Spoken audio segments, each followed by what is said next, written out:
आती रही। यहाँ के क्षेत्रीय विधायक, लोकप्रिय विधायक आदेश चौहान जी के पास भी गए और आदेश चौहान जी के पास अंदर कमरे में बैठे हुए थे कैंप कार्यालय में, जहाँ के आदेश चौहान जी द्वारा हमें भी बुलाया गया। अगर या तो कंपनी का गेट से हट जाओ, अगर गेट से नहीं हटोगे तो तुम पे आईपीसी की धारा हम लगवाएंगे और फट्टे भी बजवाएंगे। मुझे तो विधायक आदेश चौहान ने ये बात आपसे कही, बड़ी शर्म की बात आती है और दुख होता है हमें ऐसे इस प्रकार से जो जनप्रतिनिधि अपने आप को मजदूरों के लिए, पीड़ित लोगों के लिए और जिनके साथ अन्याय हुआ हो उनके लिए जनता के बीच जाकर वोट मांगते समय ये बात करें कि हम पीड़ित लोगों के लिए हैं, मजदूर की। वो विधायक जी की उनकी अपनी कार्यशैली है। अब उसको तो जनता आने वाले चुनाव में देखेगी कि भाई हमने किस विश्वास के तहत इनको वोट दिया था, इनको विधायक बनाया था, वो उनका अपना मामला है। लेकिन मेरे हिसाब से इस प्रकार की बात एक जनप्रतिनिधि को नहीं करनी चाहिए कि भाई वो अपना रोजगार मांगने गए और वो कह रहे हैं कि आईपीसी में तुम्हें अंदर करा देंगे। ये बहुत गलत बात है, ऐसा बिल्कुल नहीं होना चाहिए। जनप्रतिनिधि ने तो सबकी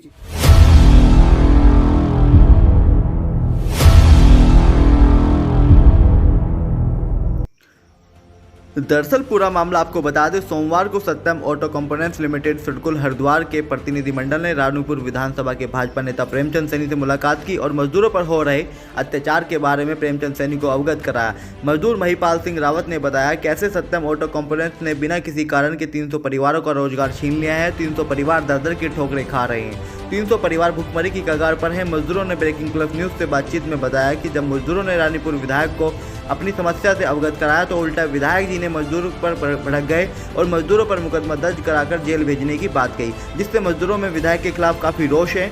सोमवार को मजदूरों का एक प्रतिनिधिमंडल रानीपुर विधानसभा के भाजपा नेता प्रेमचंद सैनी के पास पहुंचे और बताया कि हरिद्वार का शासन प्रशासन पूंजीपतियों के चरणों में नतमस्तक है। रानीपुर विधायक ने अपने रिश्तेदारों को कंपनियों में काम दिलवा रहे हैं। हरिद्वार सांसद भी अपने रिश्तेदारों को कंपनियों में काम दिलवा रहे हैं और कंपनियों से बड़े बड़े उपहार ले रहे हैं, लेकिन मजदूरों की कहीं कोई सुनवाई नहीं है।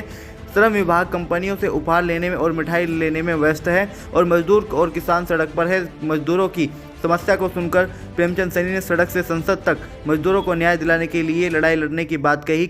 आपको बताते चले कि प्रेमचंद सैनी एक दबंग किस्म के नेता हैं और जहां तक मजदूरों का मानना है, उन्होंने जो कमिटमेंट कर दिया तो उस पर खरे उतरते हैं।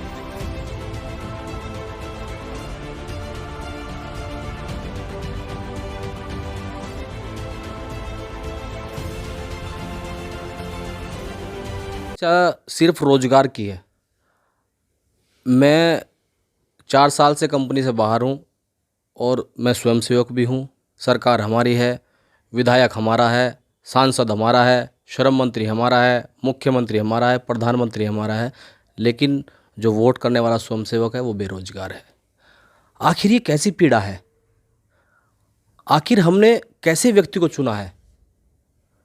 जिसे हमने विधायक बनाया है उस विधायक ने हमें बेरोजगार बना दिया, पूंजीपतियों के सामने अपना समर्पण कर दिया, अपने निजी स्वार्थों के लिए वो हमें भूल गया, अपने परिवार के लड़कियां उसने कंपनी में लगवा दी। देखिए, आज हम प्रेमचंद सैनी जी के पास आए हैं और मैं इनका व्यक्तित्व जानता हूँ। ये कैसे व्यक्तित्व के आदमी है, कैसे स्वभाव के आदमी है, इनकी बात में कितना वजन है, इनका चरित्र कैसा है, उन सब चीज़ों को देखकर आज हम इनके पास आए हैं। हमें इनसे एक उम्मीद लग रही है, एक आशा लग रही है कि रानीपुर विधानसभा में आने वाले समय में मजदूरों का, गरीब का, किसानों का समय बदलने वाला है। मैं आज इस उम्मीद से यहाँ पर आया हूँ कि मुझे यहाँ से रोज़गार मिलने वाला है। मेरी अंतरात्मा कहती है कि कुछ दिनों मुझे यहाँ से रोज़गार मिलने वाला है, क्योंकि मैं एक ऐसे व्यक्ति के पास आया हूँ जो अपनी बात को बिना किसी दबाव के, बिना किसी लालच के, निस्वार्थ भाव से किसी भी मंच पर कहने से हटता नहीं है, चाहे प्रभाव कुछ भी हो उसका, लेकिन अपनी बात स्पष्ट रखते हैं। और आज इनसे भाईसाहब से आश्वासन मिला है कि ये जो है हमें प्रदेश सरकार तक और केंद्र सरकार तक ले जाने के लिए तैयार हैं। जी, महिपाल सिंह है और मैं सत्यम ऑटो कंपनी में 2008 से काम कर रहा हूँ, लेकिन कंपनी ने बिना किसी कारण से हमें 2017 से बाहर कर रखा है और हम तब से लगातार आंदोलन कर रहे हैं। वर्तमान सरकार ने हमारे साथ जिस प्रकार से छल कपट किया है, हम माननीय मंत्री जी से मिले, तीरथ सिंह रावत जी से भी मिले और त्रिवेंद्र सिंह रावत जी से भी मिले और लगातार संघर्ष कर रहे हैं। कुछ 2-3 महीने पहले हमने कंपनी के मुख्य द्वार पर धरना दिया था, जिससे कि कंपनी के हाथ पैर फूल गए थे और कंपनी जगह जगह प्रशासन के पास जाती रही। यहाँ के क्षेत्रीय विधायक, लोकप्रिय विधायक आदेश चौहान जी के पास भी गए और आदेश चौहान जी के पास अंदर कमरे में बैठे हुए थे कैंप कार्यालय में, जहाँ के आदेश चौहान जी द्वारा हमें भी बुलाया गया और उन्होंने स्पष्ट कहा। और सहायक श्रमायुक्त के अधिकारी ALC साहब अरविंद सैनी जी भी वहाँ बैठे हुए थे। उन्होंने कहा कि भाई अगर या तो कंपनी का गेट से हट जाओ, अगर गेट से नहीं हटोगे तो तुम पे IPC की धारा हम लगवाएंगे और फट्टे भी बजवाएंगे। ये समस्या महिपाल जी की नहीं, ये समस्या अरुण जी की नहीं, ये हजारों युवाओं की समस्या है। लगभग कितने ये केवल 2 लोगों की समस्या नहीं, हजारों लोगों की समस्या है, हमारे हजारों युवाओं की समस्या है। मोदी जी कहते हैं कि हमारा देश जवान है, लेकिन जब उसको रोटी नहीं मिलेगी, उसको रोजगार नहीं मिलेगा तो वो तो बूढ़ा हो जाएगा। जब बूढ़ा हो जाएगा तो फिर तो देश भी बूढ़ा हो जाएगा। तो सबसे पहला इनके रोजगार की चिंता करना है। मैंने ये संकल्प लिया है कि इनकी जो रोजगार की लड़ाई है, मैं लड़ाई लड़ूंगा और मैं हर स्तर पर जाकर लड़ूंगा। मुझे आंदोलन करना पड़ेगा, मैं आंदोलन भी करूंगा। मैं पार्टी स्तर पर भी इस मामले को उठाऊंगा, मैं शासन प्रशासन पर भी इस मामले को उठाऊंगा, मैं उद्योग से भी इस बारे में बात करूंगा। इस समस्या का मैं समाधान करा करके रहूंगा, ये मैंने संकल्प लिया है और मैंने कहा कि इस लड़ाई को मैं हर स्तर पर लड़ूंगा। लेकिन आपकी पार्टी के विधायक तो खुद जो है उन लोगों को जो है जेल में डलवाने की बात देखिए, वो विधायक जी की उनकी अपनी कार्यशैली है।